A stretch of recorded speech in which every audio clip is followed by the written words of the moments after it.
अस्सलाम वालेकुम। Welcome back to my YouTube channel and welcome back to another video. क्या हाल है आप सबका? ठीक ठाक है।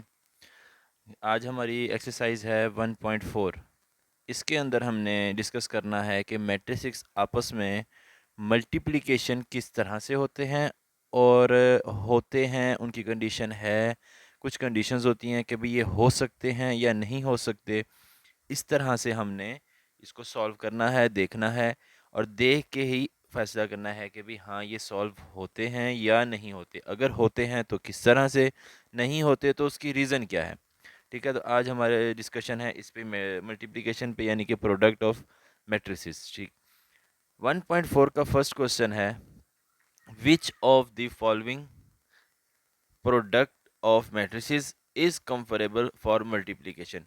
इसकी एक कंडीशन ये है कि आप लोग इसके अंदर देखेंगे कि आपके पास दो मैट्रिसेस हैं।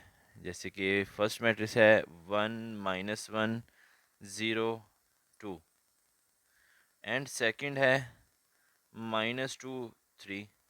अच्छा, आप यहाँ पे देखें, हमने पहले देखना है, इसमें चेक करना है कि इन दोनों मैट्रिसेस का ऑर्डर क्या है। इसके सेंटर में कोई साइन नहीं है, इसका मतलब कि ये आपस में मल्टीप्लाई हो रहे हैं। ठीक हो गया। हमने पहले चेक करने के इनके ऑर्डर्स क्या हैं। ऑर्डर्स आपको पता है कि रोज और कॉलम्स की तादाद। ठीक है, फर्स्ट मैट्रिक्स का ऑर्डर है जी 2/2, यानी कि 2 रोज 2 कॉलम्स। और सेकंड मैट्रिक्स का ऑर्डर है 2/1, यानी कि 2 रोज एंड 1 कॉलम। अच्छा, अब मल्टीप्लाई करने के लिए इसकी जो है फर्स्ट कंडीशन, यही कह लें, फर्स्ट कह लें, लास्ट कह लें, यही कंडीशन है कि आपने देखना है कि फर्स्ट मैट्रिक्स के कॉलम्स सेकंड मैट्रिक्स की रोज के बराबर हुए तो ये आपस में मल्टीप्लाई हो सकते हैं। अगर ये बराबर नहीं है तो ये मल्टीप्लाई नहीं हो सकते। देखते हैं हम। अब फर्स्ट मैट्रिक्स में 1 और 2 दो कॉलम है। इन दोनों को देख लिया हमने, 2 कॉलम्स हैं और सेंटर में कितनी आ रही हैं रोज? 1 और 2, 2 रोज हैं। इसका मतलब ये आपस में मल्टीप्लाई हो सकते हैं। फर्स्ट के कॉलम्स सेकंड की रोज देखने के लिए है। इसको सॉल्व करने का तरीका और है, लेकिन देखने का कि ये आपस में मल्टीप्लाई हो सकते हैं या नहीं हो सकते, तो यही है कि फर्स्ट के कॉलम्स सेकंड की रोज के इक्वल हुए तो ये आपस में मल्टीप्लाई हो सकते हैं। ठीक है, तो ये दोनों इक्वल हो रहे हैं, इसलिए आप लिखेंगे कि yes, the product of matrices is conformable for multiplication, यानी कि ये आपस में मल्टीप्लिकेशन हो सकती है। अब इसको मल्टीप्लाई करके देखते हैं। हालांकि उन्होंने फर्स्ट क्वेश्चन में कहा है कि सिर्फ बताएं, लेकिन मैं आपको इसकी मल्टीप्लिकेशन बता रहा हूँ। जस्ट देखने का मतलब मैंने आपको तरीका बता दिया कि देखने का तरीका ये है कि फर्स्ट के कॉलम सेकंड की रोज के इक्वल हों तो ये हो सकते हैं। आपने यस और नो ये देना है पहले क्वेश्चन के अंदर। ठीक हो गया। अब इसको मल्टीप्लाई करना किस तरह से है तो देखें। First row first row first column के साथ मल्टीप्लाई होगी। करने का तरीका और है, देखने का तरीका और है। देखने का है कि कॉलम्स रोज के इक्वल हों, लेकिन करते वक्त आप रोज को कॉलम से मल्टीप्लाई करेंगे। फर्स्ट रो को फर्स्ट कॉलम से, फर्स्ट रो को अगर सेकंड होता तो फर्स्ट रो सेकंड कॉलम। अब फिर सेकंड रो फर्स्ट कॉलम अगर सेकंड होता तो second row second column. Multiply करने का तरीका ये है आपके पास। अब इसको सॉल्व करते हैं। फर्स्ट रो 1 × -2 प्लस, सेंटर में साइन आएगा प्लस का, और ये साइन तो वैसे ही -1 है तो आप इसको ब्रैकेट्स में लिख लेंगे ×3।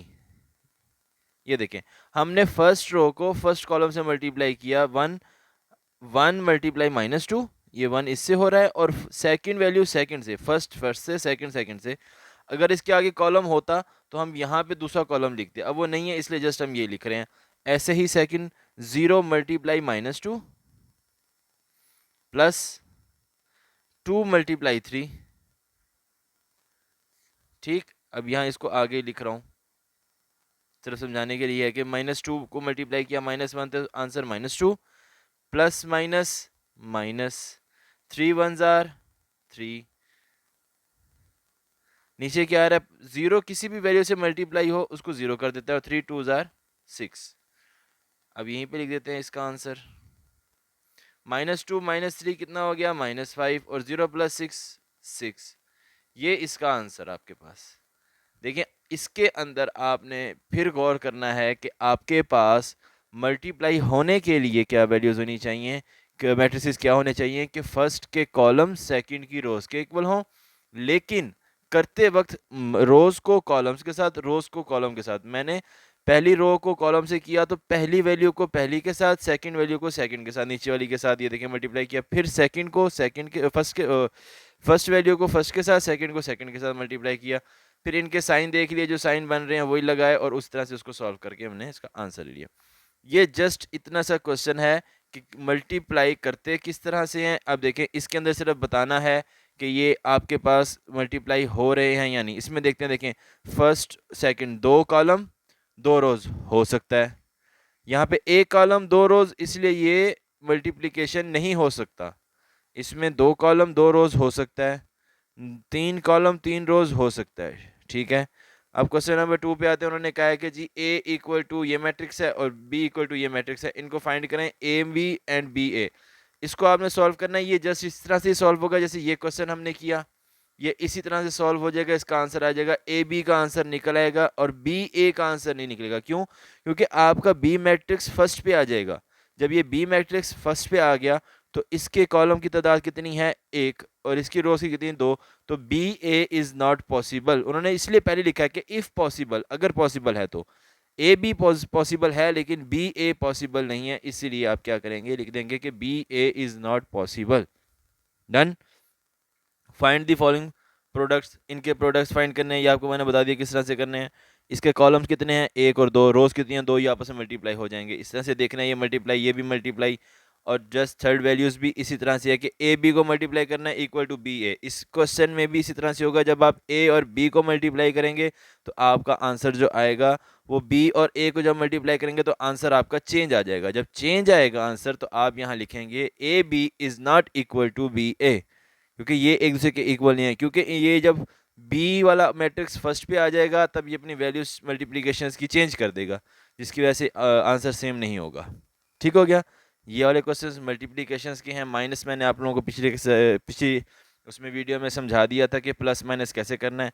आप पहले इन दोनों को प्लस करेंगे, इसमें देखने चलें, पहले आप बी और सी को पहले मल्टीप्लाई करेंगे, फिर उसके आंसर को ए के साथ मल्टीप्लाई कर देंगे। मल्टीप्लिकेशन बहुत सिंपल है, आप इजीली कर सकते हैं। ये ना समझ आए कमेंट सेक्शन में मुझसे डिस्कस करें कि सर ये इस तरह से हमें एक दफ़ा फिर समझा दें। मैं एक शॉर्ट वीडियो बना के आप लोगों के लिए अपलोड कर दूंगा ताकि आप लोग वो देख सकें, ठीक है। और ए बी मल्टीप्लाई करना है और ए बी जब मल्टीप्लाई हो जाए उसके आंसर को सी के साथ मल्टीप्लाई करना है। आपको एक दफ़ा मल्टीप्लाई करने का तरीका पता लग गया, आप इजीली सारी मल्टीप्लिकेशंस कर सकते हैं। डन। अच्छा जी, ऐसे ऐसे ही है कि पहले बी प्लस सी करेंगे, एडिशन का आपने पढ़ा हुआ है, सब्ट्रैक्शन का आपने पढ़ा हुआ है। तो आप क्या करेंगे, इन दोनों का जो प्लस करेंगे, जो आंसर आएगा उसको ए के साथ मल्टीप्लाई कर देंगे।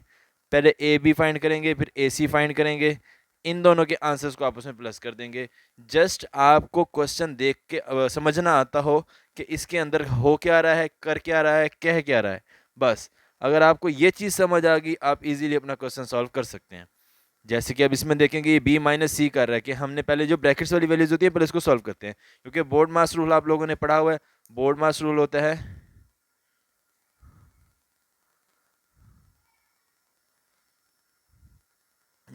रूल होता है कि पहले ब्रैकेट्स ऑफ मल्टीप्लिकेशन,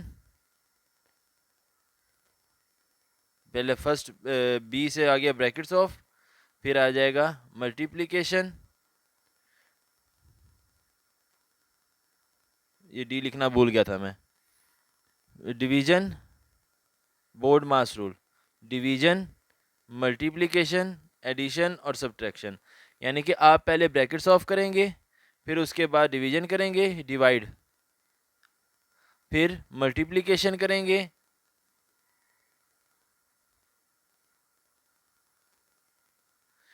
उसके बाद एडिशन करेंगे